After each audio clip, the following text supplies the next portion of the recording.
परेशान किया जाता है। जो बड़े मुद्दे हैं, जो बड़े खेल हैं, उनको तो बचाया जाता है। लोगों को तो बचाया जा रहा है। किसको बचाया जा रहा है? आरोपियों को गिरफ्तार किया। देखिए ये आरोपी है, ये आप आरोपी को अगर जी हाँ दोस्तों, हम अकेले नहीं हैं, हमारे पीछे भी कई बड़े चेहरे हैं जिन्हें बचाया जा रहा है। ये कह रहे हैं दो आरोपी जो राजस्थान के जयपुर जिले से दो पकड़े गए ना, मांगीलाल और दिनेश, इनका कहना है कि हमारे पीछे बड़े चेहरे हैं जिन्हें बचाया जा रहा है। अब सबसे बड़ा सवाल यही पैदा होता है, क्या इन्हें पकड़ा जाएगा? जो ये बड़े बड़े मगरमच्छ है जिन्हें छुपाया जा रहा है, बार बार पार्टी बचाती रहती है इन बड़े मगरमच्छों को, क्या इन्हें आगे लाया जाएगा? और यही नहीं दोस्तों, मैं आज इस न्यूज चैनल के अंदर से मैं आपको खुद कह रहा हूं, अगर उन्हें आगे नहीं लाया गया तो ये पेपर लीक ऐसे ही होते रहेंगे।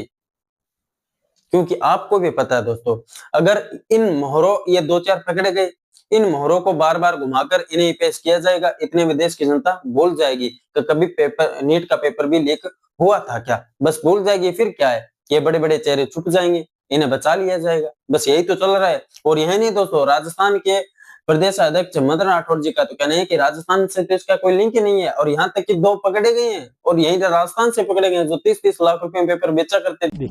एक बात मैं आपसे बताऊं कि ये कहीं से केरल से या और किसी प्रदेश में हुआ है और वहाँ से ये सब जगह वितरित हुआ है।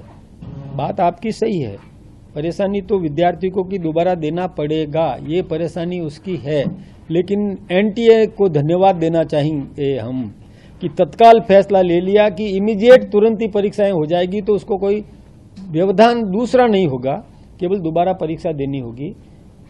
ये जहां से हुआ है उसकी जांच होगी, उसको दोषी को दंडित किया जाएगा। राजस्थान से इसका कोई लिंक नहीं है।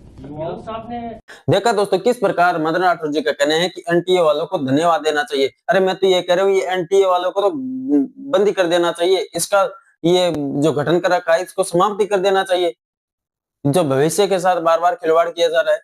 और आप क्या कह रहे हैं कि मतलब धन्यवाद देना चाहिए?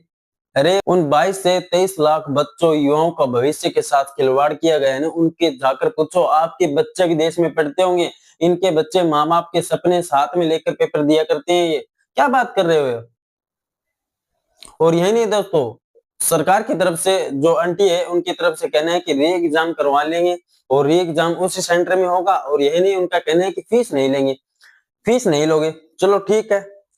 वैसे भी दोस्तों जनता का टैक्स का पैसा पानी की तरह बहाया जा रहा है और बहा लिया जाएगा, लेकिन बात यहाँ नहीं आती है। एनटीए की तरफ से कहना है कि री एग्जाम में फीस नहीं ली जाएगी, चलो फीस नहीं ली जाएगी, लेकिन जो खर्चा हुआ था 400 किलोमीटर जो आप सेंटर दिया करते थे, सेंटर देते भी हो तो उनका खर्चा जो 400 रुपया जनता के टैक्स का, जो मतलब बार बार यहाँ से मतलब 400 किलोमीटर आप जाते हो तो कितना खर्चा आता होगा।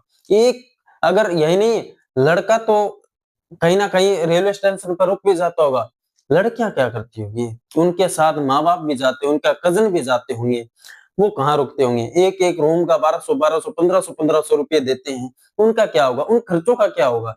क्या आप दे पाओगे? लड़कों को मौका मिल जाता है, लड़कियों को बार बार मौका नहीं मिलता है, बात कर रहे हो।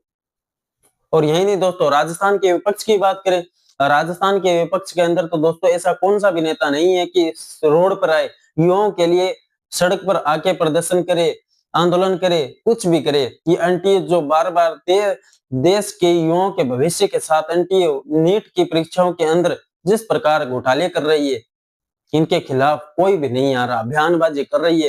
राजस्थान के विपक्ष के अंदर चाहे कौन से भी नेता हो, अशोक गहलोत जी हो, सचिन पायलट जी हो, गुमशेर डोटासरा जी हो, नेता प्रतिपक्ष टीकाराम जूली भी हो, वहीं पर युवा नेताओं की बात करें, निर्मल चौधरी, नरेश मीणा, वहीं पर उपेन्द्र यादव, जहां पर बात करें भाकर जी, वहीं पर बहुत बड़े युवा नेता सभी भरे पड़े हैं। लेकिन अभी तक ऐसा कौन सा भी नेता नहीं है जो रोड पर आई। क्या हुआ? बस ऐसे ही बयानबाजी चलती रहेगी। आपको भी पता है दोस्तों, पहले पेपर लीक पिछले सरकार में हुए, इस सरकार में आपको पता है ये सरकार उस पर गिर देती है और ये सरकार उस पर गिर देती है। तो चल क्या रहा है? बयानबाजी चल रही है, एक दूसरे पे इल्जाम टेक रही है, चल क्या रहा है? इसी बीच गोविंद सिंह डोटासरा का बयान है, वो आप सुनिए। रद्द करना इनके बस की बात थोड़ी थी, नहीं रद्द करते। जब पेपर लीक हो गया, सब जगह से हो गया, सब लोग कहने लगे, तो नीरज करना नहीं, ये पेपर लीक हुआ ही कैसे, इसका जिम्मेदार कौन है, उसके खिलाफ आप क्या कार्रवाई कर रहे हो। 2024 में लीक हुआ, 25 में हुआ, फिर सुप्रीम कोर्ट में जाकर के दलील दे करके बच के आ गए, हमने आइडेंटिफाई कर लिया, जबकि ठीक नहीं थी, आइडेंटिफाई नहीं हुआ था, फिर हो गया। तो जो एजेंसी, प्राइवेट एजेंसी, एक सोसाइटी है, वो एनजीओ है, वो अगर 6 में से 4 पेपर लीक करा रहा है, आप उसको क्यों दे रहे हो इस तरीके से? क्या गवर्नमेंट पूरी तरीके से फेल होगी जो प्राइवेट लोगों को एग्जाम कराने का देन? ये डाटा कलेक्शन का खेला है और पेपर लीक का खेला है। सीबीआई जांच में तो इसमें क्या आएगा, कितना आएगा, मुझे पता नहीं, लेकिन